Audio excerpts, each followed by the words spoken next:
Hi ಎಲ್ಲರಿಗೂ ನಮಸ್ಕಾರ. ಎಲ್ಲರೂ ಹೇಗಿದ್ದೀರಿ? ಚೆನ್ನಾಗಿದ್ದೀರಿ ಅನ್ಕೋತೇನೆ. ನನ್ನ ಯೂಟ್ಯೂಬ್ ಚಾನಲ್ಲಿಗೆ ಸ್ವಾಗತ ಸುಸ್ವಾಗತ.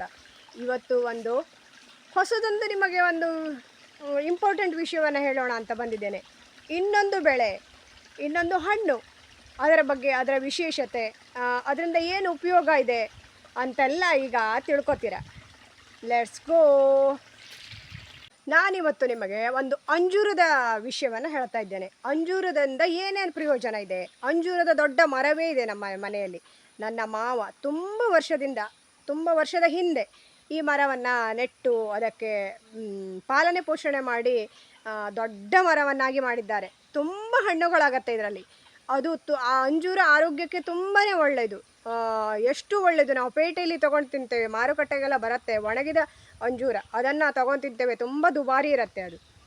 ಆದರೆ ಇಲ್ಲಿ ನಮಗೆ ನ್ಯಾಚುರಲಾಗಿ ಸಿಗ್ತಾ ಇದೆ. ತುಂಬ ಖುಷಿ ಆಗ್ತಾ ಇದೆ ಅದನ್ನು ತಿನ್ನೋಕ್ಕೆ. ಆದರೆ ಬಿಡ್ತಾ ಇಲ್ಲ, ಪ್ರಾಣಿಗಳು ಬಂದು ತಿನ್ಕೊಂಡು ಹೋಗ್ತಾ ಇರುತ್ತೆ. ಅದರ ಬಗ್ಗೆ ಈಗ ಅದರ ವಿಶೇಷತೆಯನ್ನು ನಾನು ನಿಮಗೆ ಹೇಳ್ತೇನೆ.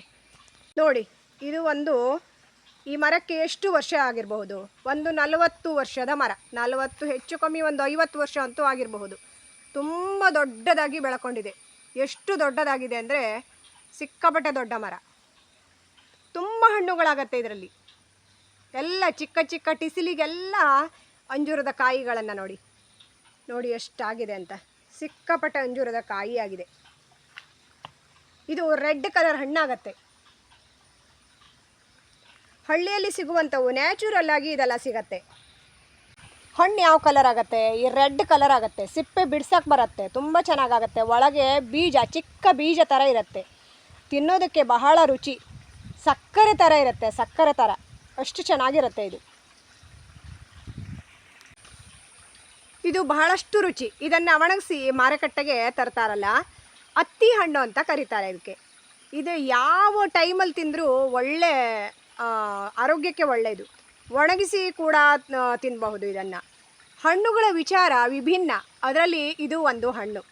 ಹಸಿ ಹಣ್ಣು ಬೇಸಿಗೆಯಲ್ಲಿ ಮಾತ್ರ ಸಿಗೋದು. ಈ ಹಣ್ಣು ಬೇಸಿಗೆಯಲ್ಲಿ ಮಾತ್ರ ಸಿಗುತ್ತೆ, ಬೇರೆ ಟೈಮಲ್ಲೆಲ್ಲ ಸಿಗಲ್ಲ. ಕೊಲೆಸ್ಟ್ರಾಲ್ ಕಡಿಮೆ ಮಾಡುತ್ತೆ, ಜೀರ್ಣಕ್ರಿಯೆ ವೃದ್ಧಿ ಮಾಡುತ್ತೆ. ಇದರಲ್ಲಿ ಬ್ಯಾಕ್ಟೀನ್ ಎಂಬ ಕರಗಬಲ್ಲ ಫೈಬರ್ ಇದೆ. ಕೊಲೆಸ್ಟ್ರಾಲನ್ನು ಕಡಿಮೆ ಮಾಡುತ್ತೆ. ಅನಾರೋಗ್ಯ ಕೂಡ ಕರೆದುಕೊಂಡು ಹೋಗಿ ನಮ್ಮ ವಿಸರ್ಜನೆ ಅಂಗದ ಮೂಲಕ ಹೊರಹಾಕುತ್ತೆ. ಎರಡನೇದು ಡಯಾಬಿಟಿಸು ಮತ್ತು ಆ್ಯಸಿಡಿಟಿ, ಮಧುಮೇಹ ಪೀಡಿತರಿಗೆ ಕೂಡ ತುಂಬಾ ಒಳ್ಳೆಯದು. ಮಧುಮೇಹ ಪೀಡಿತರಿಗೂ ಒಳ್ಳೆಯದು. ಹಾಗೆ ಅಂಜೂರ ತುಂಬಾ ಒಳ್ಳೆಯದು ಅಂತ ನಾನು ಹೇಳ್ತಾ ಇದ್ದೇನೆ. ಅಷ್ಟಿಲ್ಲದೆ ಅಮೇರಿಕನ್ ಡಯಾಬಿಟಿಸ್ ಅಸೋಸಿಯೇಷನ್ ಅವರು ಮಧುಮೇಹಗಳಿಗೆ ಅಂಜೂರವನ್ನು ತಿನ್ನುವಂತೆ ಶಿಫಾರಸು ಮಾಡ್ತಾರೆ. ಯಾಕೆಂದರೆ ಅಂಜೂರದಲ್ಲಿ ಫೈಬರು ಆಹಾರವಾಗಿದ್ದು ಡಯಾಬಿಟಿಸನ್ನು ನಿಯಂತ್ರಣದಲ್ಲಿ ಇಡತ್ತೆ. ಇವುಗಳೆಲ್ಲ ಜೊತೆಗೆ ಅಂಜೂರದಲ್ಲಿ ಪೊಟ್ಯಾಷಿಯಂ ಜಾಸ್ತಿ ಇರುತ್ತೆ ಮತ್ತು ನಿಮ್ಮ ರಕ್ತದಲ್ಲಿನ ಸಕ್ಕರೆ ಅಂಶವನ್ನು ಕಡಿಮೆ ಮಾಡುತ್ತೆ. ಹಾಗಂತ ಒಣಗಿಸಿದ ಅಂಜೂರದಲ್ಲಿ ಇರಲ್ಲ ಅಂತಲ್ಲ, ಒಣಗಿಸಿದ ಅಂಜೂರದಲ್ಲೂ ಕೂಡ ಇರುತ್ತೆ.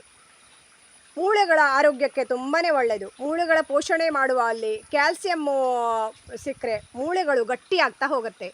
ಈ ಹಣ್ಣಿಂದ ತುಂಬ ಇದಿದೆ, ಆರೋಗ್ಯ ಸಿಗತ್ತೆ ಇದರಿಂದ. ಕರುಳಿನ ಚಾಲನೆ ವೃದ್ಧಿಯಾಗುತ್ತೆ. ಮಲಬದ್ಧತೆ ನಿವಾರಣೆ ಮಾಡುತ್ತೆ. ಮಲಬದ್ಧತೆ ತೊಂದರೆ ಇದ್ದರೆ ನೀರಿನಲ್ಲಿ ನೆನೆಸಿಟ್ಕೊಂಡು 3 ಒಣ ಅಂಜೂರವನ್ನು ನೆನೆಸಿಟ್ಬಿಟ್ಟು ಬೆಳಿಗ್ಗೆ ಖಾಲಿ ಹೊಟ್ಟೆಯಲ್ಲಿ ತಿನ್ನಬಹುದು. ಇಲ್ಲಾಂದರೆ ಜೇನುತುಪ್ಪ ಹಾಕ್ಕೊಂಡು ಕೂಡ ತಿನ್ನಬಹುದು. ತುಂಬ ಚೆನ್ನಾಗಾಗತ್ತೆ. ಇನ್ನೊಂದು ವಿಷಯ, ತೂಕ ಇಳಿಕೆ ಮಾಡುವಲ್ಲಿ ಅದರಲ್ಲೂ ಕೂಡ ತುಂಬ ಸಹಾಯ ಮಾಡುತ್ತೆ ಅಂಜೂರ ಹಣ್ಣು. ಅದನ್ನು ಸೇವನೆ ಮಾಡಿದರೆ ತೂಕ ಇಳಿಕೆ ಆಗುತ್ತೆ. ತುಂಬಾ ಫ್ಯಾಟ್ ಇದೆ ಅನ್ನೋರು ಇದನ್ನು ತಗೋಬಹುದು. ಹಾಗೆ ಬ್ಲಡ್ ಸರ್ಕ್ಯುಲೇಷನ್ ಚೆನ್ನಾಗಾಗತ್ತೆ ಇದರಿಂದ. ಮಕ್ಕಳಿಗೂ ಕೂಡ ಕೊಡಬಹುದು. ಎಷ್ಟು ದೊಡ್ಡ ಮರ ಅಂದರೆ ನೋಡಿ, ಈ ಕಡೆಯಿಂದ ಹೋಗಿ ಆ ಒಂದು ರೆಂಬೆ ಕೆಳಗಿಳಿದಿದೆ ನೋಡಿ. ಫುಲ್ಲು ಎಷ್ಟು ದೊಡ್ಡ ಮರ ಆಗಿದೆ ಅಂದರೆ ಸಿಕ್ಕಾಪಟ್ಟೆ ದೊಡ್ಡ ಮರ. ನೋಡೋಕ್ಕೆ ಒಂಥರ ಭಯ ಆಗುತ್ತೆ, ಅಷ್ಟು ದೊಡ್ಡ ಮರ. ಕೆಳಗಡೆ ಫುಲ್ ಹಣ್ಣಾಗತ್ತೆ.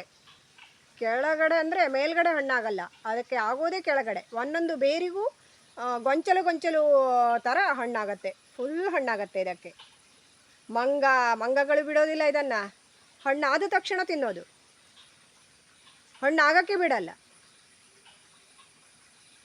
ಇಷ್ಟೆಲ್ಲ ಪ್ರಯೋಜನ ಇದೆ ಅಂದರೆ ಈ ಹಣ್ಣನ್ನು ಯಾಕೆ ನಾವು ಬೆಳೆಸಬಾರ್ದು? ಈ ಹಣ್ಣಿನ ಗಿಡವನ್ನು ಯಾಕೆ ನಾವು ಮಾಡಬಾರ್ದು? ಪ್ರತಿಯೊಬ್ಬರೂ ಪ್ರಯೋಜನ ಪಡ್ಕೋಬಹುದು ಅಲ್ವಾ? ಒಂದು ಪುಟ್ಟ ಗಿಡವನ್ನು ನೆಟ್ಟು ಅದನ್ನು ದೊಡ್ಡದಾಗಿ ಮಾಡಿ ಅಂಜೂರದಿಂದ ಒಂದು ಲಾಭ ತಗೋಬಹುದು ಅಲ್ವಾ? ಆರೋಗ್ಯವಂತರಾಗಿ ಇರಬಹುದಲ್ವಾ? ಪೇಟೆಯಲ್ಲಿ ಒಣ ಅಂಜೂರವನ್ನು ತೊಗೊಳಕ್ಕೆ ಹೋದರೆ ತುಂಬ ಕಾಸ್ಟ್ಲಿ, ಸಿಕ್ಕಾಪಟ್ಟೆ ಕಾಸ್ಟ್ಲಿ ಇರುತ್ತೆ ಅದು. ಆದರೂ ತೊಗೊಂಡು ತಿನ್ನಬೇಕು, ಯಾಕೆಂದರೆ ನಮ್ಮ ಆರೋಗ್ಯಕ್ಕೆ ಅದು ಬೇಕು, ಹಾಗಾಗಿ ತಗೋಬೇಕು. ಇಲ್ಲಿ ನೀರು ಹರಿತಾ ಇದೆ, ನಾನು ಇದನ್ನು ಸ್ವಲ್ಪ ಕ್ಲೀನ್ ಮಾಡ್ಕೋತೇನೆ. ಈ ಹಣ್ಣನ್ನು ಬಿಡಿಸಿ ತೋರಿಸ್ತೇನೆ ನಿಮಗೆ ಹೇಗಿದೆ ಅಂತ, ಒಳಗಡೆ ಹೇಗಿದೆ ಅಂತ ತೋರಿಸ್ತೇನೆ. ಇದು ಸರಿಯಾಗಿ ಹಣ್ಣಾಗಿಲ್ಲ, ಗಟ್ಟಿ ಇದೆ, ಸ್ವಲ್ಪ ಸಾಫ್ಟ್ ಆಗುತ್ತೆ ಒಳಗಡೆ. ನೋಡಿ ಹೀಗಿರುತ್ತೆ ಹಣ್ಣು ಒಳಗಡೆ ಓಪನ್ ಮಾಡಿದಾಗ. ಆದರೆ ಇನ್ನೂ ರೆಡ್ ಆಗುತ್ತೆ, ಇದು ಫುಲ್ಲು ರೆಡ್ ಆಗುತ್ತೆ. ಇದು ಒಳಗಡೆ ತುಪ್ಪ ಬರುತ್ತೆ ಇದಕ್ಕೆ.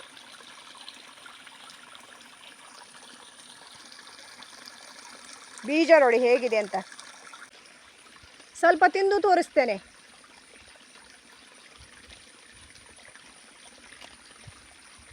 ಇನ್ನೂ ಸಿಹಿ ಆಗಬೇಕು, ಇದು ಚೆನ್ನಾಗಾಗತ್ತೆ. ಸ್ವಲ್ಪ ಸಪ್ಪೆ ಇದೆ, ರೆಡ್ ಕಲರ್ ಆಗಬೇಕು ಇದು. ಪಾಪ ನನ್ನ ಮಾವಯ್ಯ ಇಷ್ಟೆಲ್ಲ ಮಾಡಿದ್ದಾರೆ, ಆದರೆ ಅವರೇ ತಿನ್ನೋಕ್ಕಿಲ್ಲ. ಒಂದು ಹಣ್ಣನ್ನು ಅವರು ತಿಂದಿಲ್ಲ ಪಾಪ. ಎಲ್ಲ ಮಾಡಿಟ್ಟು ಹೋಗಿದ್ದಾರೆ, ಮುಂದಿನ ಪೀಳಿಗೆಗೆ ಅಂತ ಮಾಡಿಟ್ಟು ಹೋಗಿದ್ದಾರೆ ಪಾಪ. ಎಷ್ಟೆಲ್ಲ ಹಣ್ಣುಗಳ ಗಿಡವನ್ನು ಹಾಕಿದ್ದಾರೆ ಅವರು, ಸಿಕ್ಕಾಪಟ್ಟೆ ಮಾಡಿದ್ದಾರೆ ತೋಟದಲ್ಲಿ. ಅಂಜೂರ ಇರಬಹುದು, ಪನ್ನೇರಳೆ ಇರಬಹುದು, ಜಂಬು ಇರಬಹುದು, ಜಂಬೆ ಹಣ್ಣು ಇರಬಹುದು, ತುಂಬ ವೆರೈಟಿ ಮಾವಿನ ಹಣ್ಣುಗಳು ಎಲ್ಲ ತುಂಬ ಮಾಡಿದ್ದಾರೆ ಅವರು. ನನ್ನ ಈ ಚಿಕ್ಕ ವ್ಲಾಗ್ ಇಷ್ಟ ಆಗಿದೆ ಅಂದ್ಕೋತೀನಿ ಎಲ್ರಿಗೂ. ದಯವಿಟ್ಟು ಎಲ್ಲರೂ ನೋಡಿ, ಪ್ರೋತ್ಸಾಹ ಮಾಡಿ ಪ್ಲೀಸ್, ದಯವಿಟ್ಟು ಎಲ್ಲರೂ ಪ್ರೋತ್ಸಾಹ ಮಾಡಿ. ಹಾಗೆ ನಿಮ್ಮ ಊರಲ್ಲಿ ನಿಮ್ಮ ಮನೆಗಳಲ್ಲಿ ಪುಟ್ಟ ಪುಟ್ಟ ಜಾಗ ಇದ್ದರೆ ಒಂದು ಚಿಕ್ಕ ಪುಟ್ಟ ಹಣ್ಣಿನ ಗಿಡಗಳನ್ನು ಹಾಕಿ ನೆಟ್ಟು ಅದನ್ನು ಬೆಳೆಸಿ, ಅದಕ್ಕೆ ಸ್ವಲ್ಪ ನೀರು ಏನಾದರೂ ಗೊಬ್ಬರ ಹಾಕಿ ಹಾಗೆ ಹಣ್ಣುಗಳು ಬಿಡುವಂತೆ ಮಾಡಿ. ಮನುಷ್ಯರಿಗೆ ಸಿಗಲಿಲ್ಲ ಅಂದರೂ ಪರವಾಗಿಲ್ಲ, ಪ್ರಾಣಿಗಳು ಪಕ್ಷಿಗಳು ಅವಾದರೂ ಪಾಪ ಹೊಟ್ಟೆ ತುಂಬ ತಿಂದ್ಕೊಂಡು ಹೋಗಲಿ. ಥ್ಯಾಂಕ್ ಯು ಸೋ ಮಚ್ ಎಲ್ರಿಗೂ. ದಯವಿಟ್ಟು ನನ್ನ ವೀಡಿಯೋವನ್ನು ಪೂರ್ತಿ ನೋಡೋದನ್ನು ಮರಿಬೇಡಿ. ಇನ್ನೊಂದ್ಸಲಿ ಗಾಯ್ಸ್ ಹೇಳ್ತಾ ಇದ್ದೀನಿ, ನನ್ನ ಈ ವಿಡಿಯೋ ಇಷ್ಟ ಆದರೆ ಲೈಕ್ ಮಾಡಿ, ಶೇರ್ ಮಾಡಿ, ಹಾಗೆ ಪೂರ್ತಿ ವಿಡಿಯೋವನ್ನು ನೋಡೋದನ್ನು ಮರಿಬೇಡಿ. ಬೆಲ್ ಐಕಾನ್ ಪ್ರೆಸ್ ಮಾಡಿ. Thank you so much. ಮುಂದಿನ ವಿಡಿಯೋದಲ್ಲಿ ಮತ್ತೆ ಸಿಗ್ತೇನೆ. ಬಾಯ್ ಬಾಯ್.